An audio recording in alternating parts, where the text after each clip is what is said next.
வணக்கம் நண்பர்களே. என்னுடைய இருத்தலையும் ஒரு அறிமுகம் என்ற நூலுக்கு நண்பர்கள் வரவேற்பு தந்து கொண்டிருப்பதற்கு நன்றி. அந்த நூல் வேண்டுமென்று வாங்க விரும்புபவர்கள் நம்ம கீழே முகவரி, வாட்ஸ்அப் எல்லாம் கொடுத்துருக்கிறோம். அதற்கு உங்களுடைய விருப்பத்தை தெரிவித்து வாங்கிக் கொள்ளலாம். அதற்கான விலை 185 ரூபா தான். கொரியர் சார்ஜஸை சாக்ரட்டிஸ் ஸ்டுடியோவை பேர் பண்ணிக்கிறாங்க. ஆகையினால 185 ரூபாயை இதில் கொடுக்கப்பட்டுள்ள இந்த ஜிபே எண்ணுக்கு நீங்கள் அனுப்பி முகவரியும் அனுப்பி வைத்தால் இருத்தலையும் ஒரு அறிமுகம் என்ற அந்த நூல் உங்களுக்கு கிடைக்கும். இன்று நாம் திருமூலர் குறித்து தான் பார்ப்பதாக இருக்கிறோம். ஒரு 2 ஆண்டுகளுக்கு முன்னால் திருமூலர் பற்றிய ஒரு நீண்டதொரு காணொளியை நாம் பதிவேற்றம் செய்திருக்கிறோம். அதில் அவருடைய எல்லா மெய்யியல் பொருண்மைகளும் விளக்கப்பட்டிருக்கின்றன. திருமந்திரத்தை எடுத்து பார்த்தால் அதில் சொல்லப்படாத ஆன்மீக தத்துவமே இல்லை என்று சொல்லலாம். அது ஒரு டோட்டல் ஸ்பிரிச்சுவல் பேக்கேஜாக இருக்கு. ஆன்மீகத்தினுடைய எல்லா கூறுகளையுமே உள்ளடக்கி ஒரு நூலாக அது இருக்கிறது. 3000 பாடல்கள். 3000 பாடல்களில் இந்திய மரபிலே பேசப்படும் எல்லா விதமான ஆன்மீக தத்துவங்களையும் பயிற்சி முறைகளையும் அது கொண்டிருக்கிறது. பொதுவாக எப்படி இருக்குன்னாக்கா, இந்த ஆன்மீக குருநாதர்கள் ஒரு வகையில், இப்போ மகா அவதார் பாபாஜி எடுத்துக்கிட்டா கிரியா யோகான்னு எடுத்துக்கிடுவாங்க. இன்னொருத்தர் எடுத்துக்கிட்டாக்கா ஆழ்நிலை தியானம் எடுத்துக்கிடுவார். இப்படி ஒவ்வொருத்தரும் ஒரு விதமான தியான முறையையோ அல்லது ஒரு வழியை மட்டுமே வைத்து அந்த இறை அனுபவத்தை பெறக்கூடிய அந்த அந்த விஷயத்தை அவங்க சொல்லுவாங்க. ஆனால் திருமந்திரம் இவை அனைத்தையும் உள்ளடக்கியதாக இருக்குது. அவர் ராமலிங்க அடிகளார் சொன்ன விஷயம் மரணத்தை வெல்லுவது எப்படின்னு, எப்படி நாம் இரவாமையை பெறுவது, ஒளி உடலை பெறுவது எப்படி, இதுதான் சவாலான விஷயம். இது குறித்தெல்லாம் திருமூலர் விளக்கி இருக்கிறார். பதஞ்சலியுடைய யோக சூத்திரமும் அது உள்ளே இருக்குது. அப்படி என்றால் முழுக்க முழுக்க ஆன்மா தொடர்பான விஷயமா என்று பார்த்தால் அதுவும் இல்லை. இந்த பூ உலக வாழ்க்கையின் மீது ஆழமாக கால் பதித்து பேசுகிறார் திருமூலர். திருமூலருடைய பாடல்களை திருமூலர் என்ற ஒரு தனி நபர் எழுதியிருக்க முடியுமா என்பது எல்லாருக்கும் எழக்கூடிய ஒரு சந்தேகம் தான். ஆய்வாளர்கள் என்ன சொல்கிறாங்கனாக்கா, அது இடைச்செருகலாக நிறைய விஷயங்களை சேர்த்திருக்கக்கூடும்ன்றாங்க. அது மட்டுமல்ல, திருமூலர் என்ற பெயரிலே வேறு சிலரும் வெவ்வேறு காலகட்டங்களில் பங்களிப்பு செய்திருக்கிறார்கள். இப்போ திருமூலர் ஒரு ஆளாக இருக்க வாய்ப்பு இல்லாமல் போகுது. இன்னொரு விஷயத்தை நம்ம கவனிக்க வேண்டியிருக்கு. அந்த காலகட்டத்தில், எந்த காலகட்டம் அப்படின்னு பார்த்தா சரியாக சொல்ல தெரியல. ஒரு புராண கதைகளாக எடுத்து பார்த்தால் 3000 ஆண்டுகளுக்கு முன்னிருந்தே திருமூலர் எழுதியிருக்கிறார், அவர் இன்றும் கூட உயிரோடு இருக்கிறார் என்று சொல்லக்கூடிய விளக்கங்கள் எல்லாம் காணப்படுகின்றன. அறிவியல் யுகத்திலே இப்படிப்பட்ட விளக்கங்களை பொதுவாக யாரும் ஏற்பதில்லை. வரலாற்று ரீதியாக ஆராய்ந்து பார்க்கும் பொழுது ஆய்வாளர்கள் ஒருவேளை 6ஆம் நூற்றாண்டு அல்லது 7ஆம் நூற்றாண்டாக இருக்கலாம் என்று அறுதியிட்டு கூறுகிறார்கள். இதில் கூட சில சிக்கல் இருக்குது. என்னை பொறுத்த வரைக்கும் 6ஆம் நூற்றாண்டு 7ஆம் நூற்றாண்டு எடுத்துக்கிட்டாக்க அது களப்பிரர்கள் உடைய அந்த கடைசி பீரியடு. அதாவது கிறிஸ்து பிறப்பதற்கு முன்னால் 300, பிறந்த பின்னால் 300, ஒரு 600 ஆண்டுகள் சங்ககாலமாக இருக்கிறது. அதற்கு பிறகுதான் அந்த 300 தான் கிறிஸ்து பிறந்த பின்னால் இந்த பொது ஆண்டுன்னு சொல்கிறாங்க. அதுக்கு அந்த சமயத்தில் தான் 300 ஆண்டுகளுக்கு களப்பிரர்கள் ஆண்டதாக தெரிகிறது. களப்பிரர்கள் காலத்தில் தான் சமணமும் பௌத்தமும் தழைத்திருந்திருக்கின்றன. சமண நூல்கள் எல்லாம் வந்திருக்கின்றன. பௌத்தம் எல்லாம் வந்திருக்கிறது நமக்கு தெரியும். மணிமேகலை, சீவக சிந்தாமணி, சிலப்பதிகாரம், அதே போல நீலகேசி, நாலடியார் போன்றவையெல்லாம் நாம் உள்ளடக்க முடியும். இது பெரும்பாலும் சமணத்துக்கும் பௌத்தத்துக்குமான உரையாடல்கள் நிகழ்ந்திருப்பதை வரலாறு சுட்டி காட்டுகிறது. அந்த தருணத்தில் திருமந்திரம் வந்திருக்க முடியுமான்றது கேள்விக்குறியாக இருக்கிறது. ஏனென்றால் திருமந்திரத்தில் 6 மதங்கள் குறித்து பேசுகிறார். பெரும்பாலும் அது சைவத்துக்குள்ளே வரக்கூடிய 6 மதங்கள். சமணம் பற்றியோ பௌத்தம் பற்றியோ அங்கே எந்த குறிப்புகளும் இல்லை. இன்னும் சொல்லப்போனால் பிற்காலத்தில் வந்த வைணவம் குறித்து எல்லாம் கூட ஒன்றும் பெருசாக இல்லை. சித்தாந்தம் என்ற சொல் கூட திருமூலர் தான் அருளி இருக்கிறார் என்ற கருத்து உள்ளது. அதற்கு பிறகுதான் அது சைவ சித்தாந்தமாக ஒரு கோட்பாடாக வரையறுக்கப்படுகிறது பிற்காலங்களில். அப்படி என்றால் ஒரு கிட்டத்தட்ட அந்த 300க்கு முன்னால் இருக்கிறதுக்கான வாய்ப்புகள் நிறைய இருப்பதாக நான் கருதுகிறேன். அந்த காலகட்டத்திலேயே சாதி மத வேறுபாடுகளின்றி இறைவன் என்பவன் ஒருவன்தான் என்ற ஒரு சிந்தனையை முன்வைத்து அவர் பேசியிருக்கிறார்னா எப்படிப்பட்ட ஒரு சிந்தனையாக அது இருக்க வேண்டும் என்று பார்க்கிறோம். தேவாரம் திருவாசகம் எல்லாம் அதிக அளவில் சைவர்களை அல்லது பக்தர்களை ரீச் ஆகிருக்கு, பாப்புலராக இருக்கு. ஆனால் திருமந்திரம் அந்த அளவிற்கு மக்களிடம் சென்று சேரவில்லை என்று நான் கருதுகிறேன். அதற்கான காரணங்களை தேடி பார்த்தால் நமக்கு புலப்படுவது என்னவென்றால், மிகவும் நுணுக்கமான ஒரு ஆன்மீகம் குறித்து இது பேசுகிறது. பக்தி மார்க்கத்தை விட மிக ஆழமாக நம்ம ஒரு யோகியாக இருந்து எப்படி அந்த இறையுடன் கலப்புவது அல்லது சிவமாக மாறுவது என்பது பற்றி தான் இந்த நூல் பெரும்பாலும் அக்கறை கொள்ளுகிறது. இப்படிப்பட்ட இந்த நூல் பொதுவான மக்களுக்கு அதிக அளவில் ஈர்ப்பை தருவதில்லை என்று நான் கருதுகிறேன். ஒரு குருநாதராக யாராவது எடுத்து வழிகாட்டுதல் கொடுத்தாக்க அதை எடுத்துக்கொண்டிருக்கலாம். அதனுடைய ஈர்ப்பினாலும் வழிகாட்டுதலினாலும் கூட பல குருநாதர்கள் இன்றைக்கு புகழப்படுகின்ற ஆன்மீக குருக்கள் உருவாகி இருக்கும் வாய்ப்பு இருப்பதாக தெரிகிறது. அந்த அளவுக்கு ஒரு பெரிய ஒரு விவரணையை கொடுத்திருக்கிறார் திருமூலர் திருமந்திரத்தில். திருமந்திரம் மக்களால் வாசிப்பது என்பது அதிகமாக இல்லை என்ற சூழலில் அதனுடைய அடிப்படையான கரு என்னவாக இருக்கிறது என்று பார்த்தால், இந்த உலகம் உண்மை, மனிதர் உண்மை, இறைவனும் உண்மை அப்படின்னு 3 நிலையில் இருக்கக்கூடிய அந்த உண்மைகளை ஆழமாக உணர்த்துகின்ற ஒரு நூலாக இருக்கிறது. திருமூலருடைய ஒன்றே குலமும் ஒருவனே தேவனும் நன்றே நினைமின் நமன் இல்லை நானாமே சென்றே புகுங்கதியில்லை சித்தத்து அப்படின்னு ஒரு பாடல் இருக்கு. எங்களுடைய கல்லூரியில், நான் பணிபுரிஞ்ச கல்லூரியில், அந்த கல்லூரியினுடைய ப்ரேயர் சாங்கே இந்த 4 வரி தான். இன்னொரு 4 வரியில் சமஸ்கிருதத்தில் அசத்தோமா சத்கமய தமசோமா ஜோதிர்கமய மிருத்யோர்மா மிருதம் கமய என்ற அந்த வரிகள் 3 வரிகள் இருக்கு. இவ்வளோதான் ப்ரேயர். நான் பொதுவாக இந்த ப்ரேயரை படித்து பார்த்த உடனே எனக்கு மிகுந்த ஆர்வம் ஏற்பட்டு விட்டது. ஒரு கல்லூரியில் இப்படி ஒரு செக்யூலர் பர்ஸ்பெக்டிவோட ஒரு ப்ரேயரை வச்சுருக்காங்கன்னா அது எப்படி சாத்தியமாச்சு? ஒரு புறம் இருட்டிலிருந்து என்னை வெளிச்சத்துக்கு கொண்டு வான்னு சொல்லக்கூடிய அந்த உபநிடத வாக்கியங்கள், இன்னொரு புறம் ஒன்றே குலமும் ஒருவனே தேவனும், சாதி மத எல்லா வேறுபாடுகளும் கடந்த பரந்த சிந்தனையை கொண்ட வரிகள்.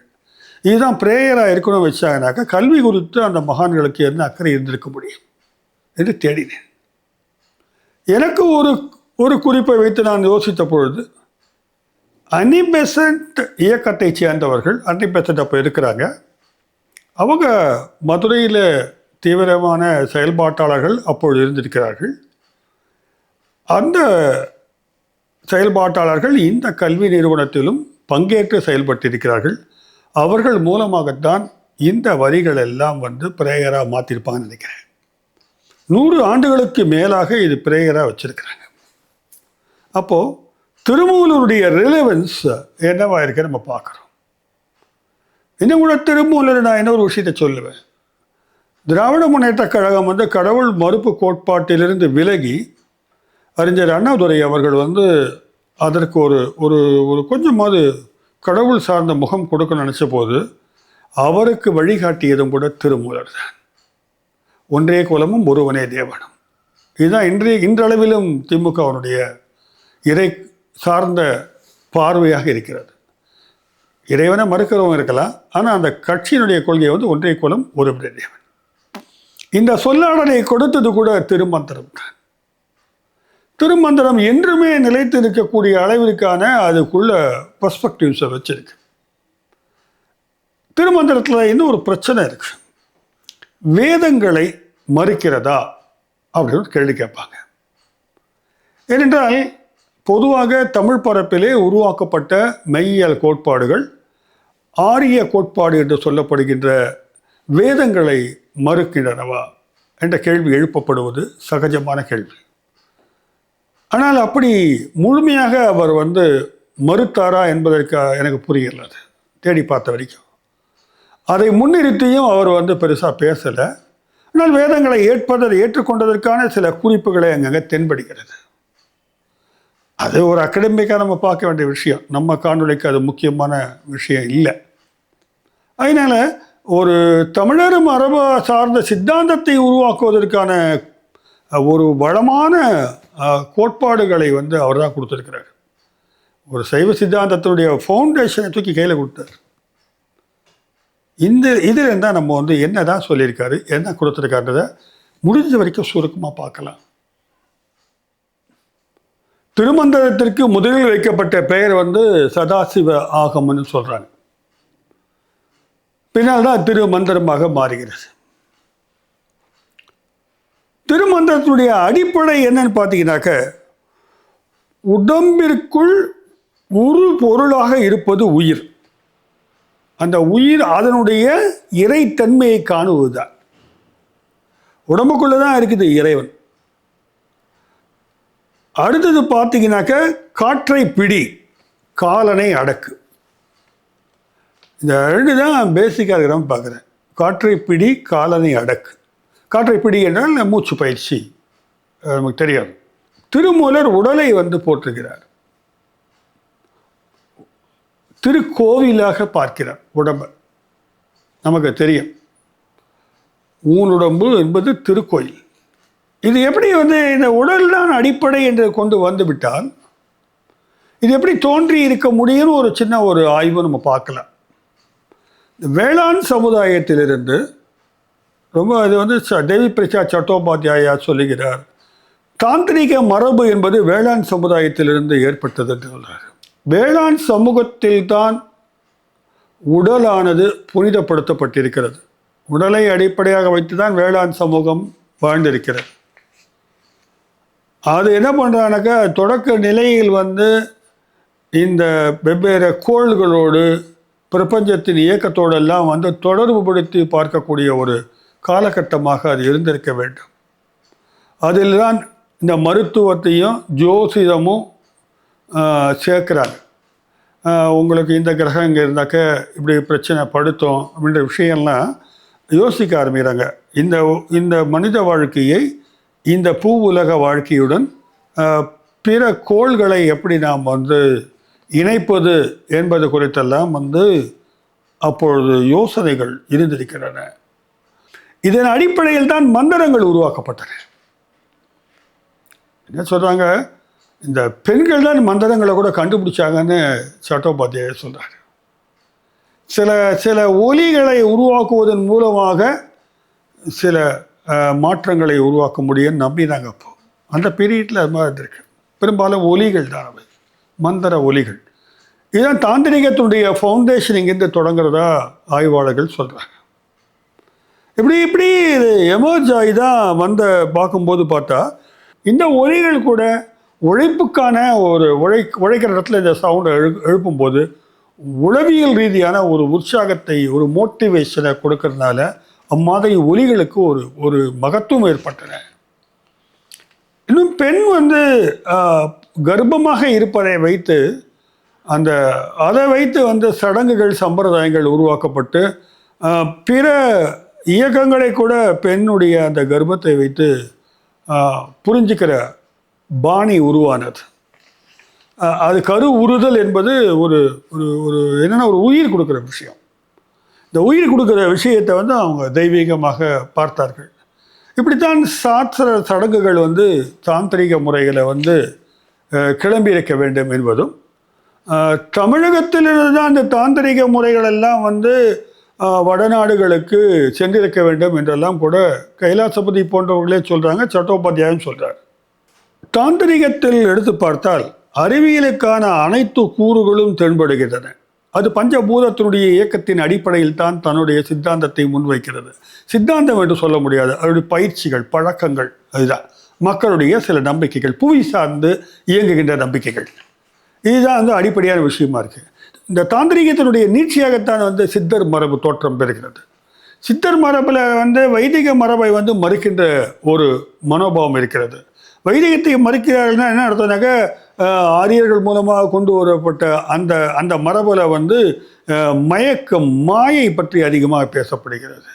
அதையெல்லாம் ரிஜெக்ட் பண்ணிவிட்டு அது வேறு உலகத்தில் வந்து இறைவன் இருப்பதாகவும் நம்ம அங்கே போகலான்னு பேசப்படுகிறது. அதெல்லாம் வந்து சித்தர்கள் வந்து ஏற்றுக்கொள்ளவில்லை, மறுத்துறாங்க. இந்த இந்த இந்த பூமியினுடைய ரியாலிட்டியை வந்து இன்சிஸ்ட் பண்ணுறாங்க. இந்த சித்தர் மரபனுடைய மூத்த தலைவராக, மூத்த குடியாக கருதப்படுபவர் தான் திருமூலர்.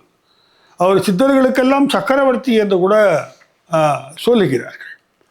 அப்போது சித்தர் தானன்னு பார்த்தோன்னா அது உள்ளுக்குள்ள கொஞ்சம் அவர் சித்தர், நான் சித்தர் மரபையும் அவங்க இணைச்சிருப்பாங்க. எனக்கு ஒரு டவுட்டு, அது இடைச்செருகலாக அதையெல்லாம் இருக்கக்கூடுமோ என்று கருதுகிறேன். இதிலிருந்து தான் வந்து இவர் எப்படி ஊன் உடம்பு ஆலயம் என்று சொல்லுகிறாரே, இதிலிருந்து தான் அவருடைய தத்துவமானது தொடங்குகிறது. அப்போ பஞ்சபூதங்களை வந்து ரெக்கக்னைஸ் பண்ணுறாரு. இந்த உடல் என்பது உண்மையானது, உடல் என்பது போற்றப்பட வேண்டியது, பாதுகாக்கப்பட வேண்டியது. உயிர் என்பது வந்து உடலுக்குள்ள இருக்கிற ஒரு தெய்வீகத்தன்மை கொண்ட விஷயம்தான் அது. ஆனால் இந்த சாவா நிலை அல்லது இரவாமை என்பதை நாம் பெற முடியும். இந்த உடம்பை மட்டும் ஜாகிரதையாக நான் சொல்கிற மாதிரி பேணி காத்தால் நீங்கள் இரவாமை என்ற வரத்தை பெற முடியும்ன்றது தான் வந்து திருமூலருடைய ஒரு ரகசிய விஷயமா இருக்குது. ஸோ எல்லாருக்குமே ஆசை இருக்கும், சாகாமல் இருக்க முடியுமான்னு. திருமூலர் சொல்கிறார், எஸ் இருக்க முடியுன்றார். நான் கூட அவர் வந்து ஒரு ஸ்பிரிச்சுவல் பிளேனில் பேசுகிறான்னு நினச்சேன். இல்லை, ஃபிசிக்கல் பாடியை தான் சொல்கிறார் அவர். அதற்குரிய பல்வேறு விதமான நுணுக்கமான வழிகாட்டுதல்களையும் விளக்கங்களையும் திருமூலர் திருமந்திரத்தில் முன்வைக்கிறார். ஒவ்வொரு வார்த்தைக்குள்ளேயும் நிறைய நுணுக்கமான ரகசியங்கள் புதைந்திருப்பதை வந்து நம்ம படிக்கும்போது தெரியுது. பொதுவாக இந்த ஆன்மீக தத்துவங்கள் பேசும்பொழுது தேடல் உள்ளவர்களுக்கு ஏற்படும் குழப்பம் என்னவென்றால், இந்த உடம்பு இருக்குது, பொருள் சார்ந்த உலகம் இருக்குது, பொருளால் ஆக்கப்பட்ட உடம்பு இருக்குது, பஞ்சபூதங்கள் இயங்குகின்றன. இதுக்கு அடுத்த நிலையை பற்றி தான் ஆன்மீகம் பேசுகிறது. அதுதான் அந்த இறை தன்மையை காணும் நிலை அல்லது அடையும் நிலை அல்லது அதுவாக ஆகும் நிலை. இப்படி வேறு நிலைகளை சொல்கிறாங்க. அதனால ஸ்பிரிச்சுவாலிட்டின்னு பேரே வச்சிருக்கிறாங்க. இதில் அறிவியல் வந்து ஒரு கோடோடு நின்று போயிடுது. அதிலிருந்து பல மைல் தூரம் தள்ளி தான் போய் பார்க்க வேண்டியதாக இருக்குது. ஆனால் திருமூலர் வந்து கிரவுண்டிலேருந்து ஆரம்பிக்கிறார் நம்ம சொல்கிறோம். எப்படி அதோட கனெக்ட் பண்ணுறது? இந்த மைண்ட் பாடி இஷ்யூ தான். இந்த உயிருடன் எப்படி இந்த பஞ்சபூதத்தால் ஆன உடலை கனெக்ட் பண்ணுறாரு, உயிருடைய தன்மை என்னவாக அவர் கருதுகிறார், இதெல்லாம் இயல்பாக எழக்கூடிய கேள்விகள். ரொம்ப ரொம்ப நான் பார்க்குறேன், ஸ்டெப் பை ஸ்டெப்பாக நீட்டாக கொண்டு வர்றார் அவர். இப்படி இது ஒரு தியரியாக கூட வச்சுக்கலாமே. அகடமிக்காக பார்த்தா அது ஒரு கோட்பாடு, தியரி. அப்படி கூட கட்டமைத்து பார்த்தால் கூட எந்தவித ஃப்ளாவும் இல்லாமல் கொண்டு போகிறார். எந்தவித குறைகளும் நிகழ்ந்துடாமல் அழகாக தள்ளிக்கிட்டே போகிறார். இந்த வைதிக நிலைப்பாடுக்கும் உலகாயத்துக்கும் ஒரு கனெக்ஷன் பண்ணுறாரு அவர். உலகாயுதம் வந்து பொருள் முதல் தான், இது ஆன்மா முதல்வாதம். இதுக்கு நடுவில் ஒரு பாலமாக இவர் செயல்படுவதாக நாம் எடுத்துக்கொள்ளலாம். இந்த உயிருக்குள் சுடராக ஒளி விடுபவன் தான் இறைவன். இந்த உடலுக்குள்ள உயிராக இருந்து ஒளியாக சுடர் விடுபவன் தான் இறைவன். அப்படி சொல்லும் பொழுது அந்த இறைவனை எங்கே பார்ப்பதுன்னு கேட்டால் உள்ளுக்குள்ளே தான் பார்க்கணும். ஆனால் இதை அறியாதவர்கள் வெளியில தேடி அலைகிறாங்க. இருக்கும் இடத்தை விட்டு இல்லாத இடம் தேடி அலைகின்றார்கள். இருக்கிற இடம் எதுனாக்க உன் உடலுக்குள். இந்த உடலுக்குள்ள வந்து நம்ம இன்னொரு விஷயம் இருக்கு. கடவுள் இங்க இருக்கிறார் இல்லை, கடவுள் வந்து அப்படி நெஞ்சுக்குள்ள இருக்கிறார்லாம் இல்லை, அது வேற எங்கேயும் இருக்காது. அவர் பிசிக்கலாக எங்கே இருக்கிறான்னு கூட அவர் சொல்றாரு. நம்ம பார்ப்போம். இதில் ஃபிலசாபிக்கல் இஷ்யூ என்னென்னா, வெளியே உள்ளன்றது தான் ஃபிலாசபியில் ப்ராப்ளம். உள்ளே என்றால் திருப்பியும் அது என்ன மாதிரி உள்ள, வெளியேன்னா என்ன அர்த்தம் அப்படின்றத நம்ம வந்து புரிஞ்சுக்கிறதுல சில சிரமங்கள் இருக்குது. இவர் உள்ளேன்னு சொல்கிறது வந்து பாடி, ஃபிசிக்கல் பாடியாக சொல்கிறார். இந்த பாடிக்குள்ளே இருக்குது, இந்த உடலுக்குள்ளே இருக்குது. ஆகவே உடல் வந்து ஒரு கோவிலை போன்று பராமரிக்கப்பட வேண்டிய ஒரு விஷயம். அது ஒரு ஒளியாக உள்ளே இருக்குது. ஆனால் நீங்கள் அந்த உள்ளுக்குள்ளே போய் அதை தரிசிக்க முடியாமல் புதர்கள் மண்டி கிடக்கின்றன. தினமும் நிறைய அறியாமை என்னும் புதர்கள், மயக்கங்கள், வலைகள் பின்னப்பட்டு ஏதோ ஒரு பூத்து பங்களாக்குள்ளே போகிற மாதிரி இருக்குது அது. ஏன்னா நம்ம வெளியில தான் நிறைய கான்சன்ட்ரேட் பண்ணுறோம். உள்ளுக்குள்ளே கவனிப்பது என்பது பெரும்பாலும் நம்ம பண்ணுறதில்லை. அது தியானம் பண்ணி பார்க்குறாங்க சில பேர், அது உள்ளே எதாவது கிடைக்குதான்னு பார்க்குறாங்க. அது ஒரு தொடர் நிகழ்வாக நடக்க வேண்டியது என்று திருமூலர் இன்சிஸ்ட் பண்ணுறார். அப்படி பார்க்கும்பொழுது ஒருபுறம் வைதீகத்தை நிராகரித்து விடுகிறார். வெளியில் புறத்தே தான் இருக்கிறது அந்த பரபிரம்மம் அப்படின்றத நிராகரிக்கிறார் வைதிகத்தை. இன்னொரு புறம் வந்து உள்ளுக்குள்ளே இருக்குதுன்றார். இதில் கொஞ்சம் அங்கங்கே சடங்குகள் பற்றி நிறைய பேசுகிறார். சடங்கு சம்பிரதாயங்களை இவரும் வந்து வலியுறுத்துகிறார். அது இடைச்செருகலாக இருக்கலாம், அல்லது இவருடைய தீனுடைய கன்ஸ்ட்ரக்ஷன்லேயே அதையும் நம்ம வந்து தாந்திரிக முறைப்படி, தாந்திரிகம் என்று சொன்னால் நம்ம சொன்னோம் இல்லையா, கொஞ்சம் அறிவியல் அது உள்ளுக்குள்ளே பேக்கிங்கில் இருக்குதுன்னு, அதனுடைய முறைப்படியே வரலாம். அப்போ இந்த ஒளியை எப்படி காண்பது? உள்ளுக்குள்ளே தான் இருக்குது. அதை உன்னை நீ அறிவதன் மூலமாக காண முடியும். வழக்கமாக சொல்கிறது தான் தன்னை அறிதல். திருப்பியும் ஒரு ப்ராப்ளம் இருக்குது. தன்னை அறிதல் என்பது அடிப்படை தான். ஆனால் எப்படி அறிவது? எதை அறிவது? நிறைய இந்த பர்சனாலிட்டி டெவலப்மெண்ட் கோர்ஸ்லாம் நடக்கும்போது நோ யுவர் செல்ஃப்னு போடுவாங்க. சைக்கலாஜிக்கலாக டீல் பண்ணுவாங்க. இந்த காம்ப்ளெக்ஸ் இருக்கக்கூடாது, இந்த ஃபியர் இருக்கக்கூடாது, கான்ஃபிடென்ஸ் இருக்கணும், ஆர்ட் ஆஃப் ஸ்பீக்கிங் இருக்கணும், பப்ளிக் டொமைனில் எப்படி ரியாக்ட் பண்ணணும், எட்டிகசிஸு, இந்த மாதிரி நிறைய காம்போனன்ட்ஸ்லாம் கொடுத்து போலித்தனமாக நாம் வந்து இம்போஸ் பண்ணுவோம். அதை இவற்றையே அறிவது தானே என்னுடைய காம்ப்ளெக்சிட்டிஸை அறிவது தான், என்னை நான் அறிவதான்ற ஒரு கேள்வி இருக்குது. இல்லைங்க, உடம்பை பத்திரமா பார்த்துக்கிறீங்க, நம்மை நாம் அறிவதென்றால் நமக்கு என்னென்ன வியாதிகள் இருக்குதுன்னு தெரிஞ்சுக்கிறது, அதுக்கேற்ற மருந்துகள் சாப்பிட்றது அப்படின்னு தெரிஞ்சுக்கலாமா? இல்லை நம்முடைய மனப்போக்குகள் என்னவாக இருக்கின்றன என்பது குறித்து அறிவதா? இப்படி பல்வேறு பல்வேறு பல்வேறு டைமென்ஷன்ஸ் இருக்குது இந்த வார்த்தைக்கு. அப்போ இந்த உடல் ரீதியாகத்தான் மெய்மையை அறிய முடியும். காயமே இது மெய்யடா, காயமே இது பொய்யடா கிடையாது அவருக்கு. காயமே இது மெய்யடா என்று சொல்லுகிறார். இப்போ உடம்பை வந்து உண்மையான ஒன்றுன்றதை எல்லா இடத்துலையும் சொல்லிட்டார் அவர். இந்த காயமே பொய்யடான்ட்டா நீங்கள் வந்து வேதாந்தத்துக்கு போயிடுவீங்க. ஆனால் மெய்யடா என்று இவருடைய ஃபிலாசபியை தொடங்குகிறார். அப்போது பாடியிலிருந்து, ஃபிசிக்கல் பாடியிலிருந்து, உடலிலிருந்து இந்த ஆன்மீக அந்த பயணத்தை அவர் தொடங்க வைக்கிறார். முதல்ல உடலை பாருங்கயா. உடல் குறித்து சொல்லுகிறார்.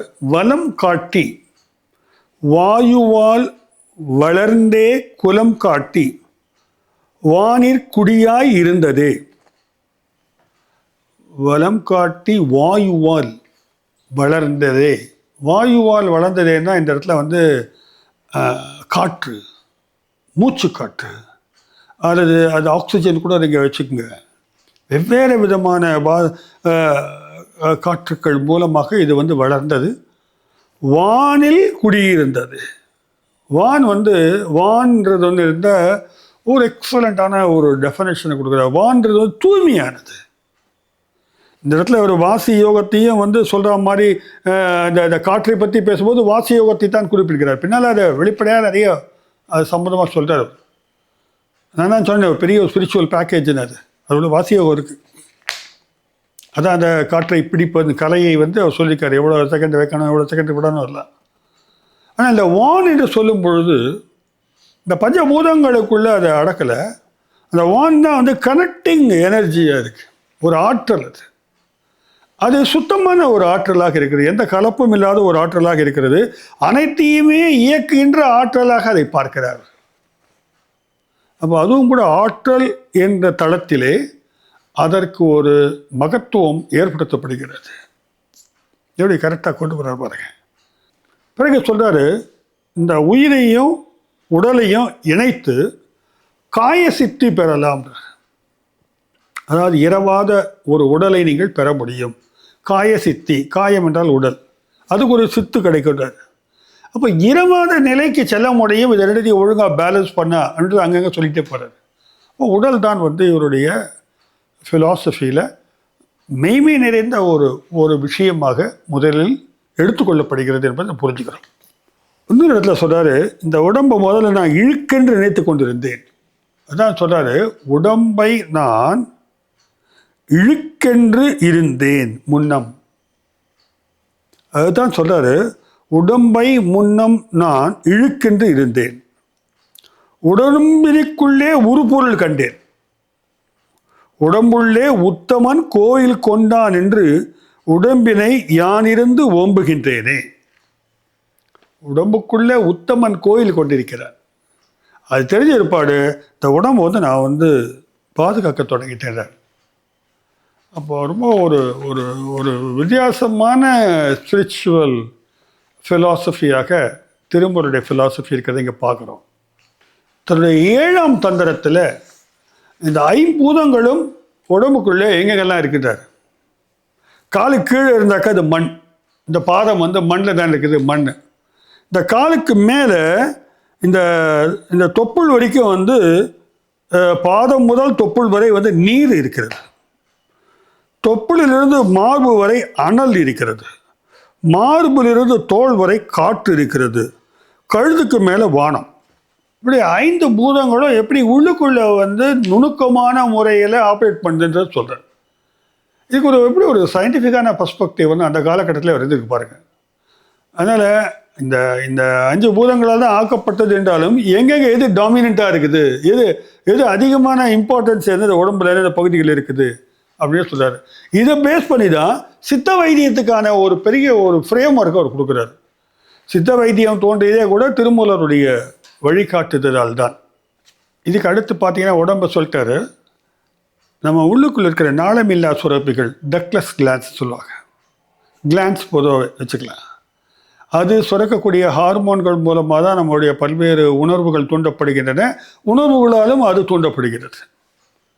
அது அடினோ கார்டிசோ டிராஃபிகோ ஹார்மோன் சொல்லுவாங்க, ஏசிடிஹெச். கோபம் வந்துச்சுன்னா வயிறை பற்றி வயிறு எரியுதுன்றாங்களே, ஏன் எரி உண்மையிலே என்னக்க அதிலிருந்து வந்து நிறைய சுரக்கும். ஒவ்வொரு சமயமும் ஒவ்வொரு சுரப்பி சில சுரத்தல்களை செய்கின்றன ஹார்மோனை. இந்த ஹார்மோன்கள் தான் வந்து உணர்வுகளுடைய அடிப்படையான விஷயமாக இருக்குது. இந்த ஹார்மோன்களை ஆஃப் பண்ணிட்டோன்னா உணர்வுகள் வந்து மங்கி போயிடுன்னு சைக்காலஜிஸ்ட்டு கருதுகிறாங்க. அதனால தான் பயோகெமிக்கல் மெடிசன்லாம் கொடுக்குறாங்க. இதை வந்து எப்படி பண்ணுறாரு, நாளமில்லா சுரப்பிகளை இல்லை தான் வந்து என்ன பண்ணுறாரு, சக்கரங்களாக அனுமானிக்கிறார். நம்ம 7 சக்கரங்கள் சொல்கிறீங்களே, ஒவ்வொரு சக்கரத்துக்கு ஒரு சுரப்பியை வந்து இவர் வந்து அடையாளப்படுத்துகிறார். இதுதான் வந்து முக்கியமான பகுதியை நான் பார்க்குறேன். இந்த இப்படி ஒரு அடையாளப்படுத்தும் போது ஃபிசிக்கல் டொமைன்லேருந்து ஒரு ஒரு மெட்டாஃபிசிக்கல் டொமைனுக்கு வந்து தாவலை அப்படி நகர்ந்து செல்லுகிறார். இதுக்கு பேர் இதுன்னு வச்சுக்கலாமாங்க அப்படின்றார். இப்போ வந்து ஆற்றல்கள் எல்லாம் வந்து இந்த கிளாண்ட்லேருந்து தான் வருது. இன்னொரு முக்கியமான விஷயம் என்னவென்றால், இந்த சுரப்பிகளில் மிக முக்கியத்துவம் வாய்ந்த சுரப்பியாக பார்க்கறது வந்து இந்த செக்ஷுவல் கிளாண்ட்ஸ், பாலுணர்வு சம்மந்தப்பட்ட அந்த கிளாண்டை தான் வந்து அவர் வந்து பார்க்குறாரு. ஏன்னா உயிர் உருவாக்குறதுக்கான சக்தி அங்கே தான் இருக்கு. அதிலிருந்து வந்து ஆற்றல், அதுதான் ஜீவகாந்த ஆற்றலை உருவாக்குகிறது அப்படின்னு பின்னால் சொல்கிறாங்க. அந்த விந்துக்கள் மூலமாக உயிரணுக்கள் உருவாக்கின்றன. அந்த உயிரை உருவாக்கின்ற சக்தி அந்த இடத்துல செயல்படுது. அப்படியானால் நான் ஒரு மெட்டீரியலிஸ்ட் ஃபிலாசபியாக சொல்லிட்டு இருக்கேன்.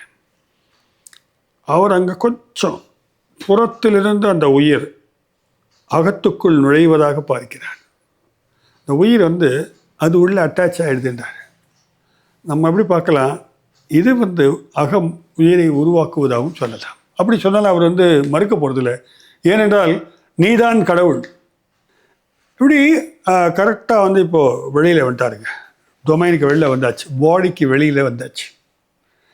மனம் என்பது உருவாகிறது. இந்த மனம் என்பது உடலுக்குள்ளே மட்டுமில்லை, வெளியிலையும் போக முடியும் அப்படின்ற ஒரு ஃபிலாசபி அவர் வைக்கிறார்.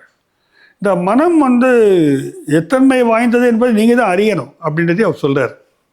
சொல்லும் பொழுது அது வெவ்வேறு ஸ்டேஜஸில் அது ட்ராவல் பண்ண முடியும். அதனுடைய உச்சநிலை ட்ராவல் தான் இறைத்தன்மை அடைகின்றது. சாதாரண லெவல்லே ஆசா பாசங்களில் மூழ்கி இருக்கக்கூடிய பாச வலைகளில் பின்னி பாசங்களுக்குள் கட்டுப்பட்டு கிடக்கின்றது அறியாமை என்ற ஒரு தன்மை. அதிலிருந்து விடுபட்டு வெளில போகிறதுக்கு அவர் பேசுகிறார். இந்த உடல் என்று சொல்லும் பொழுது உடலிலே அதிகமாக ஆக்கிரமிப்பு செய்வது உணர்வுகள் தான் திருமூலர் சொல்கிறார். உணர்வுகளை உயிரை நினைச்சக்கூடாது. நம்ம உணர்வுகள் எங்கும் எல்லா இடத்திலும் பரவி இருக்கின்றன. உணர்வுகள் உருவாவதற்குத்தான் காரணமாக சுரப்பிகள் இருக்கின்றன. இந்த உணர்வுகள் ஒரு புறம் இருந்தாலும் உயிர் எங்கே இருக்குதுன்னு பார்த்தீங்கன்னாக்கா, உயிர் அது ஒரு இடத்துல பெரும்பாலும் உறைந்து இருக்கிறது. அதை தட்டி எழுப்பணும். அவர் சொல்கிறார். அது எங்கே இருக்கிற இந்த சக்கரங்கள் நம்ம சொன்னோம். ஒவ்வொரு சுரப்பிக்கும் ஒரு சக்கரத்தை அவர் அடையாளப்படுத்தி இருக்கிறார். அதில் ரொம்ப ஃபவுண்டேஷனாக இருக்கிறது செக்ஸ் கிளான்ஸ் தான் சொன்னோம். இந்த செக்ஸ் கிளான்ஸில் தான் இந்த உயிர் பெரும்பாலானோருக்கு உறைந்து இருப்பதாக திருமூலர் கருதுகிறார். அதிலிருந்து அதை எழுப்பணும். எழுப்பி வெவ்வேறு சக்கரங்களுக்கு அதை செயல்படுத்த கொண்டு போகணும். உணர்வுகள் மூலமாக உயிரை அறிய முடியாது. உணர்வுகளை கவனித்து உணர்வுகள் இந்த சக்கரத்தில் இயங்குகிற உணர்வுகளுக்கு பார்த்தீங்களா, அதன் மூலமாக போய் நீங்கள் உணர்வுகளை புரிந்து கொள்ள ஓரளவுக்கு தான் முடியும். உயிரை புரிஞ்சிக்க முடியாது. உயிரை புரிஞ்சுக்கிறதுக்கு இறை அருள் வேண்டும் என்பது ஒரு புறம் ப்ரீ கண்டிஷனாக வைக்கப்பட்டாலும் அதுக்கான வேறு சில தவ முயற்சிகள்லாம் இருக்குது. அந்த முயற்சிகள் எடுக்கும்போது தான் உயிரை பற்றியே நம்ம தெரிந்து கொள்ள முடியும். இதுதான் மற்றும் ஒரு ஆன்மீக தத்துவமாக இங்கே தெரியுது. இந்த சக்கரம்னு சொல்லும்பொழுது நம்ம 7 நிலைகள் சொன்னோம். அதில் முதலாம் சக்கரம் மூலாதார சக்கரம். இந்த மூலாதார சக்கரத்தில் தான் பாலுணர்வு சுரப்பியாக நம்ம சொல்கிறோம். பிறகு இரண்டாம் சக்கரம் சுவாதிட்டானம், அது அட்ரினல் சுரப்பியில் இருக்கிறது. ஒவ்வொரு சுரப்பிக்கும் ஒரு சக்கரத்தை அடையாளப்படுத்த முடியுது. மணிப்பூரகம் என்பது கணையத்துடனும், அநாகதம் என்பது தைமஸுடனும், விசுத்தி என்பது தைராய்டு சுரப்பியுடனும், ஆக்கினை என்பது பிட்யூட்டரி சுரப்பியுடனும், தூரியம் என்பதுதான் இந்த பீனியல் கிளாண்டுன்னு சொல்லக்கூடிய பீனியல் சுரப்பியிலும் இருக்கலாம்னு சொல்கிறாங்க. ரெனே டேக்கார்ட்ஸ் அவர்கள் பீனியல் கிளாண்டு தான் மைண்ட் இருக்கக்கூடும்னு கண்டுபிடிச்சார். உயிர் அங்கே தான் இருக்கின்ற மாதிரி அவரும் கூட அவதானித்தார். அப்போது இந்த பீனியல் கிளாண்டில் இருக்கக்கூடிய தூரியத்தில் தான் அடுத்த ஸ்டேஜுக்கு அந்த மனம் என்பது வெளியே ட்ராவல் பண்ணக்கூடிய சக்தியை பெறுகிறது. இந்த ஃபிசிக்கல் பாடி மிக நுண்ணிய தளத்தில் நுண்ணிய பொருளாக வெளிப்படுகிறது இங்கே உயிர்.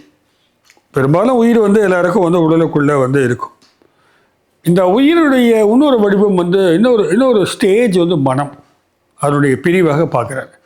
இந்த மனம் உயிரை அறிவதற்கு உதவி செய்கின்ற ஒரு கருவியாக இருக்கிறது. ரொம்ப குவைட் இன்ட்ரெஸ்டிங்காக இருக்கு. உங்கள் மனசு உங்கள் உயிரை அறிய வைக்கும், உங்கள் உணர்வுகள் அறிய வைக்காது. இந்த மனதின் மூலமாக நீங்கள் ட்ராவல் பண்ணணும். உடலுக்கு வெளியில் ட்ராவல் பண்ணக்கூடிய சக்தி மனதுக்கு உண்டுன்றார். அது பிரபஞ்ச வெளி மற்றும் சுத்த வெளின்னு 2 வெளிகளுக்கு அதால் செல்ல முடியுன்றார். பிரபஞ்ச வெளி என்பது இந்த நம்ம பெரும்பாலும் பஞ்சபூதங்களால் ஆக்கப்பட்ட வெளியாக இருக்கும். சுத்த வெளி என்பது தான் ஸ்பிரிச்சுவல் டொமைன். அங்கே தான் நீங்கள் சிவனை தரிசிக்கின்ற ஒரு வெளியாக அவர் அதை விளக்குகின்றார்.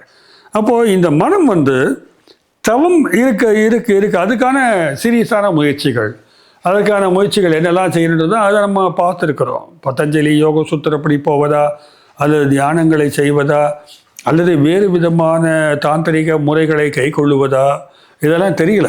அதை அவர் பல்வேறு முறைகளையும் ப்ரிஸ்கிரைப் பண்ணுறார். அந்த ஆன்ம விடுதலைக்குரிய வழிகாட்டுதல்படி பயிற்சிகளை நாம் மேற்கொண்டு சென்றால் இங்கே குருநாதருடைய ரோலும் வந்து முக்கியமானதாக இருக்குது.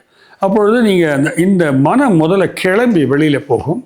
ரெண்டாவது, நம்ம சொல்லக்கூடிய அந்த செக்ஷுவல் கிளாண்டிலேயே இருக்குது பாருங்கள், பாலுணர்வு சுரப்பிக்குள்ளே உறைந்து கிடக்கின்ற உயிர் சற்று மேலே எழுந்து வரும். ஏதாவது முயற்சி இல்லாமல் வராது. அதுக்கெல்லாமல் ஒரு டைம் டேபிள் கேலண்டர் போட்டு கொடுத்துட்டாரு. நீங்கள் இந்த தவம் பண்ணிங்கன்னா 1 இயரில் உங்களுக்கு இந்த நிகழ்வு நடக்கும், 2 வருஷத்துக்கு இது, 3 வருஷத்துக்கு இது, எந்த மாதிரியான டெவலப்மெண்ட்ஸ் கிடைக்குன்றத ஃபிசிக்கலாக கேலண்டர் போட்டு கொடுத்துருக்காரு திருமூலர். அப்போ எம்மாதிரியான தவ பயிற்சிகளை மேற்கொண்டால் எம்மாதிரியான ஆன்மநேய மேம்பாடுகள் நடைபெறும் என்பதை குறித்து அவர் ஒரு உத்தரவாதம் கொடுக்கிறார். இந்த அளவுக்கு வந்து ஒரு ஸ்பிரிச்சுவல் மேனுவல் வந்து இருக்குமான்றது எனக்கு சந்தேகமாக இருக்கிறது. அப்போ அந்த வகையில் பார்த்தீங்கன்னா பெரும்பாலானோருக்கு உயிர் சக்தி உள்ளிருந்து தேடல் உள்ளவர்களுக்கு அது மேலே வருது. மேலே வர வர அது எல்லா சக்கரங்களுக்குள்ளேயும் ஆற்றலாக புகுந்து ஆப்ரேட் பண்ண தொடங்குது அப்படின்னு சொல்கிறாரு. அதனுடைய உயர் நிலையில் தான் வந்து அது ஆக்ஞை சக்கரத்திற்கு செல்கிறது, ஒரு துரிய நிலைக்கு செல்கிறார்கள் என்றெல்லாம் வந்து பேசுகிறார். இப்போ என்ன ஆயிடுச்சுனாக்க பாருங்கள், இது ஏதோ ஒரு ஆன்மா உள்ளே உட்காந்துருக்குது, அது பரவி கிடக்கிறது என்பதல்ல. இது ஒரு ஆற்றலாக உள்ளே இருக்குது. இந்த ஆற்றலை நாம் மனதின் மூலமாக பல பயிற்சி மூலமாக உடல் முழுவதும் பரவ செய்யும் பொழுது தான் உங்களுக்கு உணர்வுகளுடைய தன்மை என்றாலே என்னவென்று புரிய தொடங்கும். ஸோ உணர்வுகளை புரிந்து கொள்வதற்கு கூட நீங்கள் வந்து உயிரைத்தான் முதல்ல தெரிந்து கொள்ள வேண்டும். அது வரைக்கும் உங்களை நீங்கள் அறிய முடியாது. அப்போ நம்மை நாம் அறிவது என்றால் நம் உணர்வுன்றது வெறும் சைக்கலாஜிக்கல் பிளேனில் சொல்கிறாங்க. இந்த சைக்கலாஜிக்கல் ப்ராக்டிசஸ் மூலமாக அதனுடைய ஹையர் ஃபார்ம் ஆஃப் கான்ஷியஸ்னஸ் பற்றி நம்ம தெரிஞ்சிக்க முடியாது. இதுதான் வந்து திருமூலர் முதலில் வந்து உறுதியாக சொல்கிற விஷயம் இதுதாங்க. வழக்கமான சமயங்களை எல்லாம் மலங்கள் என்று மறுத்து விடுகிறார். இந்த சமயத்தின் சார்பாக உங்களுக்கு சொல்லித்தரக்கூடிய அந்த விஷயங்களெல்லாம் கொஞ்சம் ஓரம் கட்டிடுங்கன்றார். சாத்திரம் போதும் சதுர்களை விட்டு நீர் மாத்திரை போது மறித்துள்ளே நோக்கு மீன்றார். உள்ளே போய் பாருங்கள். சும்மா இந்த சம்பிரதாயம் சாஸ்திரம் இதெல்லாம் வச்சுக்கிட்டு நீங்கள் இறைவனை அறிய முடியாது அப்படின்னு ரொம்ப ஸ்ட்ராங்காக ரிஜெக்ட் பண்ணுறாருன்றத பாயிண்ட்டை பார்க்குறோம். அப்படி என்றால் இந்த சாத்திரமெல்லாம் வேண்டாம்னு சொல்லிட்டீங்க, அப்போ என்ன செய்யலான்னா அவர் விதவிதமான யோக பயிற்சிகளெல்லாம் சொல்லிக் கொடுக்குறாரு. அதில் வந்து கிட்டத்தட்ட 126 வகையான ஆசனங்கள், யோகாசனங்கள் இருப்பதாக சொல்லப்படுகிறது. ஒவ்வொரு பொசிஷன்லேருந்து அதை நம்ம செய்ய முடிகிறத குறிப்புகளாக சொல்லப்படுகிறது. அதில் முக்கியமானது நம்முடைய அஷ்டாங்க யோகம். இந்த அஷ்டாங்க யோகத்தில் வந்து 8 நிலைகள் வந்து தெரியும் எல்லாருக்கும். அதில் கடைசி நிலைகளாக இருப்பவைத்தான் தாரண தியான சமாதி. இந்த தாரண தியான சமாதி குறித்து பின்னால் பார்க்கலாம். இதுக்கு முன்னால் இருக்கிற நியமங்கள் குறித்து சொல்ல போது பார்த்தீங்கன்னாக்கா யமா நியமா அதில் ஆசனா தான் எவ்வளோ இருக்குன்னு சொல்லிட்டேன். இந்த யமம் நியமமில் பார்த்ததாக கிட்டத்தட்ட திருவள்ளுவர் சொல்லக்கூடிய அத்தனை விஷயங்களையும் வந்து ப்ரிஸ்கிரைப் பண்ணுறது. அதெல்லாம் வேணும் உங்களுக்குன்றார். சும்மா உட்காந்துட்டு தவம் பண்ணால் வராது. அது வந்து உண்ணாமை, பிறன் மனை விளையாமை, கொல்லாமை, பொறாமை கொள்ளாமை, இதெல்லாம் நல்ல குணங்களாக பெரும்பாலும் திருக்குறள்லேருந்து அப்படியே கூட எடுத்துக்கிட்டாங்களோன்னு எனக்கு ஒரு டவுட் இருக்குது. அதில் என்னெல்லாம் வந்து சொல்லப்படுகிறது, கிட்டத்தட்ட சமண மதத்துடைய கோட்பாடு அதை அப்படியே உள்வாங்கி வைத்திருக்கிறார் இவர். அதெல்லாம் தான் நற்குணங்களாக இங்கே வலியுறுத்தப்படுகிறது. நல்ல பயிற்சி வேணும்னா நல்ல குணங்கள் இருந்தால் தான் அது சாத்தியப்படும்ன்றத இங்கே வந்து அவர் வெளிப்படுத்துகிறார். ஆகவே ஒரு பரிசுத்தமாக நம்மளை ஆக்கிக் கொள்வது என்பது இந்த பிறவியினுடைய பெரும் நோக்கமாக இருக்க வேண்டும் என்பதை அவரை மறைமுகமாக சொல்கிற மாதிரி நான் பார்க்குறேன். இப்போது காற்றின் இயக்கத்தை புரிந்து கொள்ளுங்கள்டார். இங்கே தான் என்ன சொல்கிறார், காற்றின் இயக்கம்னா மூச்சு. பல்வேறு விதமான விளக்கங்கள் வந்து கொட்டி கிடக்கின்றன திருமந்திரத்தில். இந்த காற்றின் இயக்கம் அறிந்து அதன் வழி சென்றால் உயிரை அறிந்து கொள்ளலாம். அதனால தான் இந்த மூச்சு பயிற்சியெல்லாம் விதவிதமான மூச்சு பயிற்சிகளை நம்ம ஏற்கனவே முதல் காணொளியில் சொல்லியிருக்கிறோம். எவ்வளோ நிமிஷம் எதை உள்ளடக்க வேண்டும், எவ்வளோ உள்ளிழுக்க வேண்டும், உள்ளே வைத்திருக்க வேண்டிய நேரம் என்ன, இப்படியாக நாம் வந்து அந்த மூச்சு பயிற்சிக்குரிய அந்த தியான பயிற்சிக்குரிய தன்மைகளை வந்து அவர் டேபுலர் கோலம் போட்டு கொடுத்துருக்கிறாரு. அந்த வழி போனாக்க வாராசரம் சொல்லக்கூடிய மூச்சை நாடும் நாடி வழி அது அதன் வழியாக போனால் அதன் மூலமாகத்தான் நீங்கள் வந்து ஒரு உயிருடைய தன்மையை உணர்ந்து கொள்ளும் அளவிற்கு நம்ம வந்து முன் செல்லுகிறோம் அப்படின்னு சொல்கிறார். அப்போ ஜீவன் வந்து சீவன்ற வார்த்தையில் வருது. சீவன்லேருந்து சிவம் வந்ததான்னு கூட நமக்கு யோசிக்கலாம். இந்த சீவன் என்பது ஒரு பெரும் ஆற்றலாக இருக்கிறது. அது வந்து என்ன பண்ணுது, இந்த மாதிரி ப்ராக்டிஸ் பண்ண உள்ளுக்குள்ள இருக்கக்கூடிய இந்த ஜீவன் வந்து அதுக்குரிய ஒரு தன்மையானது பலப்படுகிறது. அது கட்டுப்பாடுகளிலிருந்து விடுபட்டு சுதந்திரமாக ஒளி கீற்றாக உள்ளே கிளம்புகிறது. ஸோ அங்கே அது ஒளியாகத்தான் இருக்கிறது என்பது வந்து நம்ம இங்கே புரிஞ்சுக்கிறோம். அது இந்த இப்போ வேறு சக்கரங்கள், இப்போ பாருங்கள், இந்த சுரப்பிகளிலிருந்து ஒரு நைஸாக ஒரு ஷிஃப்ட் நடக்குது சக்கரங்களை கண்ணால் பார்க்க முடியாது. ஆனால் வந்து சுரப்பிகளை பார்க்கலாம். அதுதாங்க இதுன்ற அளவுக்கு கொண்டு போய் அங்கிருந்து அடி மட்டத்தில் கிடக்கக்கூடிய அந்த உயிர் சக்தியானது, அது உயிர் காந்த சக்தின்னு கூட சொல்லலாம், அது அப்படியே எழுந்திருச்சு பல்வேறு இடங்களுக்கு பரவி உடலை விட்டே வெளியில் போகக்கூடிய இறக்கைகளை அது பெற்று விடுகிறது அப்படின்னு திருமூல சொல்கிறார். அப்போ ஜீவன் வந்து ஆகாயத்துக்கு கூட போகக்கூடிய அளவிற்கு தன்னுடைய சக்தியை பெறுகிறது. அப்பொழுதுதான் இந்த பிரபஞ்ச வெளி, சுத்த வெளி போன்ற நிலைகளுக்கு அது போக முடியும். இது ஒரு பாதை, பல பாதைகள் சொல்லியிருக்கேன் இல்லையா. ஜேகேக்கு பாதை இல்லா பயணம், இங்கு எக்கச்சக்கம் பாதைகள் உள்ள பயணமாக இருக்கிறது. எனக்கு ரொம்ப விசித்திரமாக படுது. ரொம்ப என்ன அத்தாரிட்டி இருந்தால் ஒரு ஆள் வந்து இப்படி போ சிவனை பார்த்துடலாம் அப்படின்னு சொல்ல முடியும். அப்படித்தான் அறிவித்து சொல்கிறது திருமூலருடைய திருமந்திரம். இதில் இன்னும் ஒரு முக்கியமான விஷயம், ஓஷோ வந்து ரொம்ப பாப்புலர் ஆனது வந்து செக்ஸ் டு சூப்பர் கான்ஷியஸ். இந்த செக்ஸ் டு சூப்பர் கான்ஷியஸ் என்பது வந்து போகத்தை எப்படி யோகமாக மாற்றுவது என்பதுதான். இதெல்லாம் வந்து திருமூலர் எப்போ தெளிவாக இன்னும் நுணுக்கமாக வேற வெளிப்படையாக சொல்லிவிட்டு போயிருக்கிறார். அந்த வகையில் பார்த்தீங்கன்னாக்க இந்த ஆண் பெண் கூட்டு என்பது வந்து அதில் வந்து அவர் அந்த விந்து சக்திக்கு வந்து ரொம்பவும் ஒரு எக்கச்சக்கம் இம்பார்ட்டன்ஸ் கொடுக்குறாரு. அதை ஜெயிக்கணுன்றது அவர் அந்த யோகத்தில் வந்து அதை ஜெயிக்கணும். அந்த போகம் வந்து யோகமாக மாற்ற வேண்டும் என்றால் விந்துக்களை விரயம் செய்யக்கூடாது. அதை மேலே கொண்டு போகணுன்னு வந்து இந்த குண்டலினியில் நம்ம அடிக்கடி சொல்கிறோம். அது பயிற்சி எடுத்த நண்பர்களாக நிறைய பேர் இருக்கிறாங்க. நான் அதை வந்து நிராகரிக்கக்கூடிய ஒரு சக்தி எனக்கு இல்லை, இருக்கக்கூடும். அதை வந்து ஒரு எனர்ஜியாக கன்வெர்ட் பண்ணி அதை வந்து மேல் லெவலுக்கு கொண்டு போக முடியும்னாக்க அதை தான் இவர் இங்கே சொல்கிறாரு. அதற்கு ப்ராக்டிக்கலாக சொல்கிறாரு. அதுக்கு என்ன சொல்கிறாரு, இப்போ கணவன் மனைவியோடு இருக்கும்போது ஒருத்தருக்கு வந்து செக்ஸ் வேண்டான்றதில்லை, ஆனால் வந்து மனைவிக்கும் அதில் வந்து ஒரு நிறைவு ஏற்பட வேண்டும் அந்த பால் உறவில். அதே சமயத்தில் உங்களுக்கும் வந்து அது வந்து இழப்பாக அமைந்துவிடக்கூடாது. பெரும்பாலும் வந்து முதல்ல கான்சன்ட்ரேட் பண்ணுறதே வந்து அந்த விந்துக்களை வந்து நம்ம வந்து பாதுகாப்பாக வைக்க வேண்டும் என்பது தான். அதுக்குரிய ஒரு மரியாதையோடு அதுக்கு ஒரு கொஞ்சம் கொஞ்சமாக அதுக்கு ஒரு புனிதத்தன்மையை வந்து ஏற்றிட்டே போகிறார். அதை யோசித்து பார்த்தா உள்ள எத்தனை உயிர்கள் விசித்திரமாக இருக்கிற உயிர் அணுக்களாக திரண்டு இருக்கிற ஒரு விஷயத்தை வந்து கவனித்தான் சொல்கிறாரு. காம வாயுவை மூலவாயுவுடன் கலக்க வேண்டும். அவர் பேஸ் பண்ணாமல் அப்படியே வச்சிருங்க. அப்போ இது அமுத நீராக மாறிவிடும். அது நமக்கு ஃபிசிக்கலில் பார்க்குற தன்மையிலேருந்து மாறி அமுத நீராக மாறி அமுரிதாரணை தாரணை இல்லை, அது ஒரு தாரணா தியானத்தில் அது ஒரு பாதை. இதை தான் வந்து ஓஷோ எடுத்துக்கிட்டு பல்வேறு டெக்னிக்ஸ் வந்து அவரும் கூட அது ஒரு பகுதியாகத்தான் முன்வைத்து கற்றுக் கொடுத்துருக்கிறான்னு பார்க்குறோம். அப்போ எதெல்லாம் அது மாதிரி சந்திரன்றது ஒளி தான். சந்திரன் வந்து உடம்புக்குள்ளே எல்லாம் அந்த சந்திரன் சூரியன் எல்லாருமே கிரகங்கள் எல்லாமே சிம்பாலிக்காக உள்ள ஆப்ரேட் ஆகிட்டு இருக்கிறத வந்து திருமந்திரம் சொல்லுகிறது. சந்திரனை வந்து உடலில் வந்து அது ஒரு இலக்காக வைத்து மூவ் பண்ணோன்னாக்க அது சந்திர யோகம் அப்படின்ற பேர் கொடுத்துருக்காரு. ஒரு செக்ஸ் மூலமாக போக முடியும், ஒளி மூலமாக போக முடியும், தியானங்கள் மூலமாக போக முடியும். இப்படி வந்து இந்த ஒளி கூரை வந்து மேல் நோக்கி செலுத்த வேண்டும் என்றார். உள்ளுக்குள்ள சந்திரன் வந்து கொஞ்சம் எல்லாமே அடியில் தான் கிடக்குது.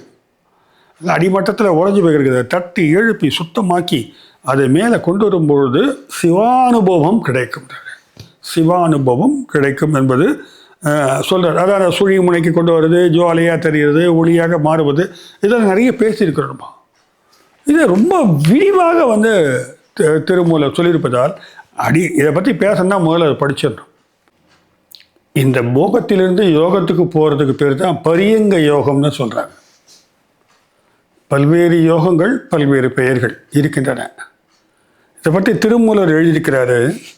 விந்துவும் நாதமும் மேருவில் ஓங்கிடில் சந்தியிலான சமாதியிற் கூடிடும் அந்தமில்லாத அறிவின் அரும்பொருள் சுந்தர சோதியும் தோன்றிடும் தானே.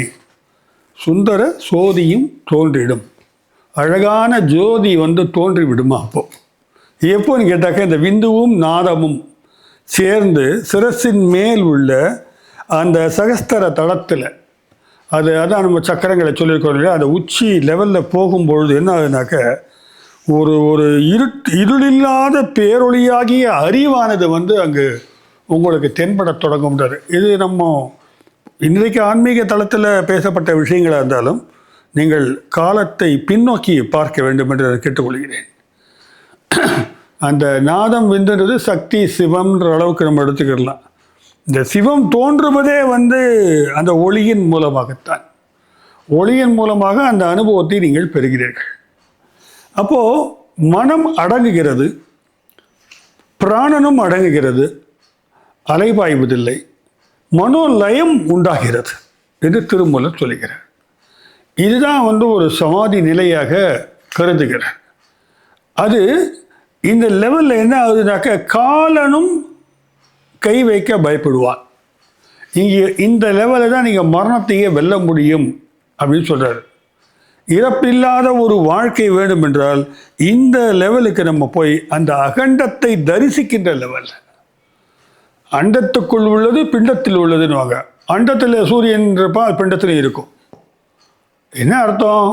அந்த பூதங்கள், பஞ்ச பூதங்கள் பிரபஞ்சத்தில் பல்வேறு பூதங்கள் இயங்கி கொண்டிருக்கின்றன. அதெல்லாம் வந்து உள்ளே இருக்கும். ரெண்டும் வந்து ஒன்றோடு ஒன்று ஐக்கியமாகும். இது வந்து அத்வைதம் மாதிரி இல்லைங்க. ஒன்றாக கலப்பது என்பது வந்து அந்த ஆற்றலுடன் இந்த ஆற்றலும் அந்த ஆற்றலும் உள்ளும் வெளியுமாக பாயத் தொடங்குவது. அப்போது அந்த டைம் ஸ்பேஸ் ரெண்டுத்தையுமே உடைச்சிக்கிட்டு இந்த உயிர் சக்தி பயணம் மேற்கொள்ளக்கூடிய தன்மையை பெறும்ன்றார். அவங்கள வந்து இந்த லெவலுக்கு போகிறவங்க தான் சித்தர்களாக இருக்கிறாங்க. இவர்களை வந்து இறப்பு தீண்டுவதில்லை. இறப்பு தீண்டுவதில்லைனாக்க அவங்க ஃபிசிக்கல் பாடியை கூட டிஸ்மேண்டில் பண்ண முடியும், வேறு பாடிக்குள்ளே போக முடியும். இதெல்லாம் அதில் சொல்லப்படுவது. இதை பொதுவாக அறிவியல் பூர்வமாக யோசிப்பவர்கள் இதை ஏற்றுக்கொள்வதில் கடுமையான தயக்கம் இருக்கத்தான் செய்யும். சொல்லியிருக்கிறான்றதை உங்களுக்கு நான் சொல்கிறேன். இது ஆன்மீக நண்பர்களுக்கு ஏற்புடையதாக கண்டிப்பாக இருக்குது. அப்போ இந்த இறப்பு தீண்டாத யோகியர் உலக நாட்டத்தை விட்டுவிட்டு அவர் அப்படியே அமைதியான ஒரு லெவல் அகநாட்டத்தில் பல்லாண்டு காலம் லயித்திருப்பார்கள். திருமூலரே பல கோடி ஆண்டுகள் இருந்ததாக அப்படிலாம் பாடல்களில் தெரிவிக்கிறார். அது என்ன மாதிரியான ஸ்டேட்டஸில், என்ன மாதிரியான வடிவத்தில் அந்த உயிர்ப்பு இருந்திருக்கிறது என்பது நமக்கு தெரியாது. நிச்சயமாக அந்த உடல், மனித உடல் வடிவத்துக்குள்ளே இருக்க முடியுமானது என்னுடைய கேள்வியாக இருக்கிறது. அவர் இருக்க முடியுன்ற ஒரு பதிலையும் கொடுக்குறான்றது இங்கே சுட்டி காட்ட வேண்டியிருக்கு. அவர் என்ன பண்ணுறாரு, இந்த லெவலில் இருக்கிறவங்க வந்து சமாதி நிலைக்கு போகிறாங்க. இந்த ஒரு பாட்டு எழுதுகிறாரு. சமாதிக்கு போகிறவங்க திருப்பி சமாதி வெளில வருவாங்க, திருப்பி உள்ளே போவாங்க. அது ஒரு ட்ராவல் மாதிரி நடக்குன்றாரு. ஒரு பாட்டு சொல்கிறாரு, சமாதி செய்வார்க்கு தகும் பல யோகன் சமாதிகள் வேண்டாம். சமாதி நிலை உச்ச நிலையே நீ பிரம்மம்னு சொல்லலை. அவர் சிவத்துடன் ஐக்கியமாகின்ற அந்த லெவல் வந்த ஏற்பாடு. உனக்கு எதுக்கு திருப்பி வரணும்? எதுக்கு சமாதி நிலை? சமாதி நிலை என்ற நிலையே தேவையில்லைன்னு சொல்கிறார். இது பாருங்க, சமாதிக்கு மேலே போயிடுறாரு. நீயே வந்து பிரபஞ்ச ஆற்றலாக முழுவதாக ஆன பிறகு திருப்பி எதுக்கு ஒரு சமாதி நிலை என்று ஒரு நிலை உனக்கு தேவைப்படுகிறது அப்படின்னு ஒரு கேள்வி வேற எழுப்புறார் அவர். அதான் இந்த பாடல், சமாதி செய்வார்க்கு தகும் பல யோகன் சமாதிகள் வேண்டாம், இறையுடனேகிர் சமாதிதான் இல்லை, தானவனாகி சமாதியில் 8 சித்தியும் எய்துமே. அந்த இறைவனோட சேர்ந்த ஒரு பாடு சமாதி எதுக்கு உனக்கு? இறையுடன் ஏகின ஒரு பாடு சமாதி எதற்கு? அது மட்டுமல்ல, இந்த 8 சித்திகள், இந்த சித்திகள்லாம் உங்களுக்கு அது தேவைப்படாமல் போய்விடும் அப்படின்றாரு. 8னா 64 சித்திகளாக நம்ம கருத்தில் கொள்ளலாம். அதாவது சீவன் அந்த பரமான்மாவுடன் ஒன்றிய நிலையில் சமாதி தேவையில்லை என்ற ஒரு விஷயத்தை அவர் சொல்கிறார். இப்போது இந்த அளவில் தான் விரும்பிய உடலில் அவங்க போய் சேர முடியுன்ற அளவுக்கு சித்துகள் எல்லாம் அந்த 8 64 சித்திகளை அவர் சொல்கிறார். பின்னால் ஏற்கனவே நம்ம அந்த 8 சித்திகளை பற்றி பட்டியல் போட்டு சொல்லியிருக்கிறோம். அனிமா, மகிமா, லகிமா, கரிமா, பிராப்தி, பிரகாமியம், ஈசத்துவம், வாதித்துவம், இதெல்லாம் அந்த 8 சித்திகள் ஆகும். இவ்வளோ அஷ்டமா சித்திகள் அதெல்லாம் கிடச்சிருச்சு. எதுக்கு உங்களுக்கு அதெல்லாம் விட்டுருங்க. அப்போ சமாதி லெவலில் இருக்கிறது திருப்பி உயிர்த்து வெளில போகிறது, திருப்பி வருது போகிறது அப்படின்னும் போது என்ன அர்த்தம்னாக்க அவங்க இறந்து போகவில்லைன்னு அர்த்தம். அதில் ஒரு பிரச்சனை இருக்குது. இந்த மாதிரி ஒரு சமாதி நிலைக்கு சென்றவர்களை பொதுவாக வைதிக முறைப்படி எரித்து விடுவார்கள் உடலை. இவர் என்ன சொல்கிறார்? உடலை எரிப்பது என்பது அம்மாதிரியான சித்தர்களுடைய உடலை எரிப்பது என்பது பஞ்சமகா பாதகங்களில் ஒன்று. மிகப்பெரிய பாவம். ஏன்னா அவங்க இறக்கலை, அவங்க உச்சநிலை கொண்ட, சக்தி கொண்ட, ஆற்றல் கொண்ட ஒரு பீயிங், ஒரு தன்மையோடு அந்த உடலுக்குள்ளே அடங்கி இருக்கிறார்கள். அது எப்பொழுது வேண்டுமானாலும் அவர் வெளிப்படக்கூடிய சக்தி இருக்கிறது அந்த உடலுக்குள்ளே இருக்கிறவங்களுக்கு. அதை எரிக்கக்கூடாது என்றார். அவங்களை எரிச்சா மண்ணுலக அனைத்தும் தீப்பற்றி எரியும் அப்படின்ற அளவுக்கு சொல்கிறார் அவர். பொதுவாக தமிழ் மரபை சுட்டி காட்டுகிறாருங்க. இதான் எல்லாமே தமிழ் தான். இங்கே எரிக்கிற பழக்கம் கிடையாது, புதைக்கிறதா. இந்த வேத மரபினர், ஆரிய வேத மரபு வந்தற்பாடு தான் அந்த எரிப்பு என்பது வந்திருக்கிறது அப்படின்னு சொல்கிறாங்க. அதுவும் இந்த மாதிரி சித்தி அடைந்த ஞானிகளை அவங்கள சமாதியாக்குறது அமர்ந்த நிலையிலேயே ஆக்குவாங்க. இல்லைனாக்கா ஒரு வெவ்வேறு அமர்வு நிலைகளை எல்லாம் அவர் சொல்கிறார். அமர்ந்த நிலையிலே இத்தனை அங்குலம், இத்தனை அடி குழி வெட்டி அவங்கள எப்படி இறக்கணுன்றதெல்லாம் கூட திருமூலர் சொல்கிறாரு. இதில் எண்ணிலா ஞானி யுடல் எரிதாவிடில் அண்ணல் தங்கோயில் அழிட்ட தங்கொக்கும் மண்டில் மழைவிழா வையகம் பஞ்சமாம் என்னொரு மன்னர் இழப்பார் அரசே. தீயிலிட்டு எரித்தால் அது பாவமானதுன்றார். அப்போது சிவஞானியின் உடலை புதைப்பது தான் சரியான காரியம், புண்ணிய காரியம் என்று கூட சொல்கிறார். சமாதி என்பது அவரை பொறுத்த வரைக்கும் சிலது முக்கோண வடிவில் உட்கார வைப்பாங்க, சில நாற்கோண வடிவில் உட்கார வைப்பாங்க என்றெல்லாம் கூட அவர் குறிப்பிடுகிறார். அதனால் நமக்கு இந்த முதுமக்கள் தாழியிலேருந்து பார்த்தாக்க நம்ம தமிழ் மரபில் மண்ணில் இழுத்து புதைப்பது தான். ஆனால் இன்றைக்கு சாத்தியப்படுமா என்பது மிகப்பெரிய கேள்விதான். ஏன் வாழ்பவர்களுக்கே இடம் பற்றாக்குறை ஆகிக்கொண்டிருக்கிற நேரத்தில் எப்படி புதைக்கிறது? இது மேலை நாடுகளில், கிறிஸ்துவ நாடுகள்லாம் கூட இந்த புதைக்கிறதுக்கு இடம் இல்லாமல்லாம் கஷ்டப்படுறாங்க. அது வேறு விஷயம். இவர் சொல்லுவது சித்தி அடைந்த முக்தர்களை பற்றி பேசுகிறார். இந்த அண்டத்தில் உள்ளது பிண்டத்தில் இருக்கிறதுன்னு சொல்லும் பொழுது ஆதித்தன் என்பது சிவனே என்று சொல்லுகிறார். இந்த ஆதித்தனிலும் அண்டாதித்தன், பிண்டாதித்தன், மனவாதித்தன், ஞானாதித்தன், சிவாதித்தன் என்னும் தலைப்புகளில் விளக்குகிறார். அதாவது வெளியில் தோன்றி மறைகிற சூரியனை அண்டாதித்தன்றாரு. பிண்டாதித்தன்றவர் உடம்புக்குள்ளே இருந்து தரிசிக்கிறோம் பாருங்க, அது ஆதித்தன் என்று பொருளாகும். யோக சாதனையின் விளைவாக ஏற்படும் சிந்தை தெளிவினை மனவாதித்தன் என்று கூறுகிறார். எல்லாவற்றுக்கும் மேலே ஒரு தெளிவு ஏற்பட்டு விட்டால் அது ஞானாதித்தன் என்று சொல்லுகிறார். இந்த ஆன்மா சுத்த தத்துவ நிலைக்கு செல்கிறது. அது ஆதித்தன் என்றால் சூரியன், ஒளி. அப்போ உள்ளுக்குள்ளேயே ஒரு 3 லெவலில் சொல்கிற நம்ம பார்க்குறோம். இப்படியாக அவர் வந்து ஞானியர் எய்தும் பெரு நிலைகளை குறித்து நிறைய விளக்கிட்டே வர்றார்.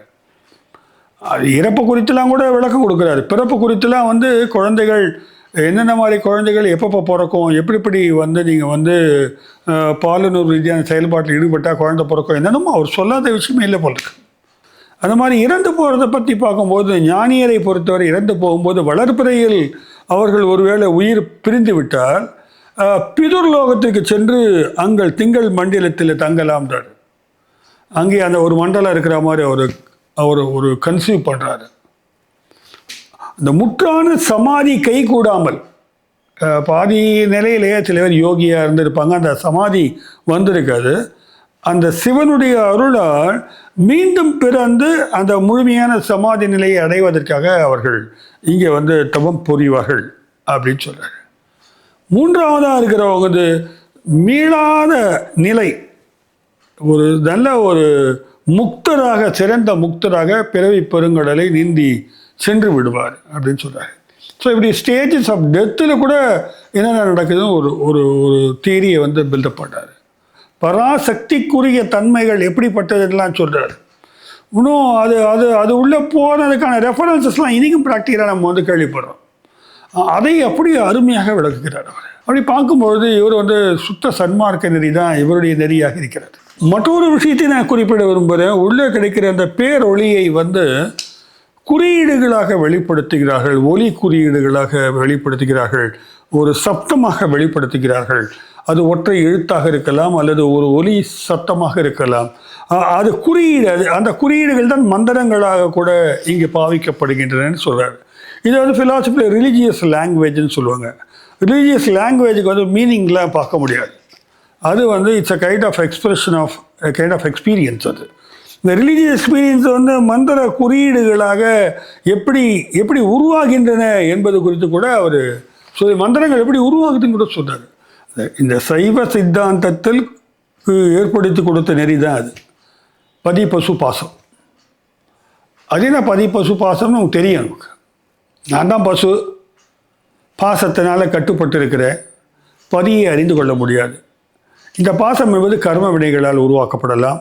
அது போன ஜென்மத்து கர்மா, அடுத்த ஜென்மத்து கர்மா, இல்லை இந்த ஜென்மத்தில் ஆசைக்கூடிய கர்ம வினைகள், இப்படி 3 விதமான வினைகள் இருக்குது. இதுலேருந்து எப்படி வெளியில் வருது? இது இந்த தியான பயிற்சிகளிலேயே வந்து போக போக போக அதிலிருந்து நீங்கள் வந்து விடுதலை அடைய முடியுன்ற ஒரு தத்துவத்தையும் முன்வைக்கிறாரு. அப்போ விடுதலை வேண்டுமென்றால் இந்த பாசத்திலேருந்து விடுபடும் போது தான், அதுதான் அந்த நம்ம சொன்ன பாருங்கள், அந்த அடியில் கிடக்கிற உயிர் மேலே வருதுன்னு. உயிர் எங்கே இருக்குதுன்னு வேறு சொல்கிறார் அவர். இந்த தொப்புளுக்கு அடியில், இந்த தொப்புளுக்கு அடியில் ஒரு 3 இன்ச்சு 4 இன்ச்சு கீழே இருக்குதுன்றார். கிட்டத்தட்ட நம்ம சொல்லக்கூடிய அந்த ஆண் பெண் குறிகளுக்கு மேலே இருக்குது, அங்கே தான் வந்து தங்கி இருக்குதுன்னு சொல்கிறார் அவர். உண்மைதான், அங்கே அடித்தா செத்து போயிடுவாங்க ஃபிசிக்கலாக சொல்லுவாங்க. ஆனால் இவர் சொல்கிறது வந்து ஸ்பிரிச்சுவலாக மெட்டாஃபிசிக்கலாகவும் எடுத்துக்கலாம். நம்ம 3 விதமான படிநிலைகள்: சரியை, கிரியை, யோகம். அதுக்கு பிறகு ஞானம். இது எல்லாருக்கும் தெரியும். சரியில் என்ன பண்ணும், கிரியில் என்ன பண்ணும், யோகத்தில் என்ன பண்ணும், இப்படி 4 டிவிஷனாக பிரிச்சுடுறாரு. பிரித்து எதை வேணால் எடுத்துக்கோ. சரியை, கிரியை, யோகம், ஞானம். இந்த லெவலுக்கு நம்ம போகணுன்னாக்கா நம்ம வந்து அடிப்படையாக வந்து அன்பு என்பது மலர வேண்டும். அந்த நிலைக்கு போனால் அன்பு தன்னால் வந்துடும். ஆனால் நம்ம அதை வந்து கல்டிவேட்டும் பண்ணிக்கிட்டால் தான் அந்த நிலைக்கும் போக முடியும். இது வந்து கிவ் அண்ட் டேக் பாலிசி மாதிரி. அங்கேருந்து கொட்டும், இங்கேருந்து வர வேண்டும். அது பிரவாகிக்கும். இங்கேருந்து கொஞ்சம் கொஞ்சமாக நம்ம வந்து நம்மளை ஷேப் பண்ணிக்கணும். அப்போ எதிரிலாம் கிடையாது. அந்த லெவலுக்கு போயிட்டா எதிரி, இவன் மோசமானவன் அதெல்லாம் கிடையாது. பேரன்பு மட்டுமே அங்கே பிரவாகமாக இருக்கும் ஒரு நிலை என்று குறிப்பிடுகிறார். அதற்கு ஜீவன் வந்து அந்த சிவனுடைய அன்பை பெற வேண்டும். திருப்பி சிவன் என்றால் யார் என்று கேட்டால், அது அவர் உள்ளேயும் இருக்கிறார், வெளியே இருக்கிறார். உள் உணர்வு மூலமாக தாண்டி அதை அடிநாதமாக உறைந்து கிடக்கின்ற அந்த சிவத்தை நீங்கள் வந்து அறியும் பொழுது நீங்கள் சிவமாக மாறுகிறீர்கள். அப்போது இந்த ஜீவன் வந்து அதற்கான தேடலில் ஈடுபடணும், அழணும், கதறணும். அதுதான் நிறைய பாடல்களில் இந்த ஞானிகள்லாம் தெரிவிச்சிருக்கிறாங்க. பல பாடல்கள் அதை பற்றி தான் இருக்குது. இந்த பசுவாக இருக்கின்ற ஜீவன் வந்து சிவனாக ஆக வேண்டும். அதற்கு பாசத்தை நீக்க வேண்டும்.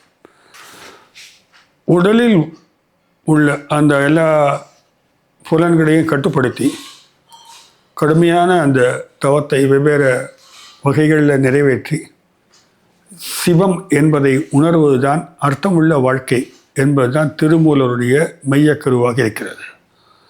அதற்கு மிகுந்த உறுதியாக உதவி செய்வது மனித உடல்தான். இந்த உடலை எப்படி காப்பாற்ற வேண்டும் என்பதற்காக அவர் சித்த மருத்துவ முறைகளை எல்லாம் கொடுத்துருக்காரு. என்ன சாப்பிடணும், என்னத்தெல்லாம் நம்ம சாப்பிடக்கூடாது, வாழ்க்கை முறையை போட்டு கொடுத்துருக்காரு. நன்னெறிகளை எப்படி நம்ம ஃபாலோ பண்ணணும், இந்த நியமங்களை எல்லாம் கொடுத்துருக்கிறார். இன்னொரு பக்கம் யோகத்தை கொடுத்துருக்கிறார். பக்தியிலேருந்து கொஞ்சம் கொஞ்சம் எடுத்து வச்சிருக்கிறார். ஒரு மிக பிரம்மாண்டமான ஒரு ஸ்பிரிச்சுவல் டெக்ஸ்ட்டு. அதை ஒரு 2 ஸ்பூன் எடுத்து நம்மளால் இங்கே கொடுக்க முடிய ட்ரை பண்ணுறோம். ஏன்னா என்னை சுற்றிலும் அதை படிக்க இது அத்தனையெல்லாம் சொல்ல முடியாது. ஒவ்வொரு பாடலும் சொல்லிட்டு போகலாம். அதை தியரிட்டிக்கலாக ஃப்ரேம் பண்ணி அதை ஒரு காணொலியில் வழங்க ரொம்ப சிரமமான காரியம். என்னவரை சில திரிப்புகளை நான் தூவி இருக்கிறேன். உங்களுக்கு நிச்சயம் பலனுள்ளதாக இருக்கும் நினைக்கிறேன். நன்றி, வணக்கம்.